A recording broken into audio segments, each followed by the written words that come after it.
Fascist Awami সরকারের আমলে নিয়োগপ্রাপ্ত হবিগঞ্জ জেলা শিল্পকলা একাডেমিতে কর্মরত প্রশিক্ষকদের অপসারণের দাবিতে মানববন্ধন অনুষ্ঠিত হয়েছে।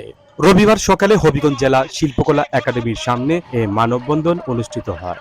হবিগঞ্জ শিল্পী সমাজের আহ্বায়ক মিজানুর রহমান চৌধুরীর সভাপতিত্বে ও হবিগঞ্জ শিল্পী সমাজের সদস্য সচিব সাইফুর রহমান পাপলু ও যুগ্ম আহ্বায়ক আফরোজ বকটুটনের যৌথ পরিচালনায় এ সময় বক্তব্য রাখেন হবিগঞ্জ শিল্পী সমাজের উপদেষ্টা ও নাট্যমেলার আহ্বায়ক শাহ আলম চৌধুরী মিন্টু, সাংস্কৃতিক ব্যক্তিত্ব শাহাদাত হোসেন, হবিগঞ্জ শিল্পী সমাজের সিনিয়র যুগ্ম আহ্বায়ক শরবিন্দু দাস, যুগ্ম আহ্বায়ক মোহাম্মদ নুরুদ্দিন সহ আরো অনেকে। বক্তারা বলেন, আমি প্রথমে ধন্যবাদ জানাই মিজান চৌধুরী। আজকে হবিগঞ্জের মাননীয় জেলা প্রশাসক মহোদয়কে বলে দিতে চাই, আপনি অত্যন্ত ভালো একজন মানুষ আমরা জানি, কিন্তু আজকে 9 মাস ফ্যাসিস্ট বিদায় হওয়ার পর এখনো পর্যন্ত কিভাবে ফ্যাসিস্টদের দূষণ শিল্পকলায় প্রশিক্ষক হিসেবে কর্মরত আছে আমরা জানতে চাই।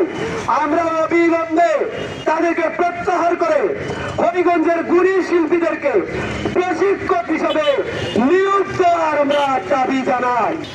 আমি দীপ্ত কণ্ঠে বলে যেতে চাই, আমার এই মাইকের আওয়াজ যদি কেউ শুনে থাকেন, আপনাদের সাথে আমি 50,000 টাকার চ্যালেঞ্জ ঘোষণা করলাম। এই শিল্পকলা থেকে লক্ষ কোটি টাকা আত্মসাৎ করা হয়েছে, তার প্রমাণ আমাদের কাছে আছে। এই শিল্পকলা মেরামত নামে অসিত বরণ দাশগুপ্ত এবং শান্তনু দাশগুপ্তের সমন্বয়ে এখান থেকে লক্ষ লক্ষ টাকা আত্মসাৎ করা হয়েছে এবং অসিত বরণ একজন ছিলেন যিনি কয়েক কোটি টাকা লিয়াকত আলী লাকি সেই কালো টাকাতে সাদা করে ভারতে পাচার করেছেন। ওনার আমলে এমন কোন কুকর্ম ঘটেনি এই সাংস্কৃতিক অঙ্গনে।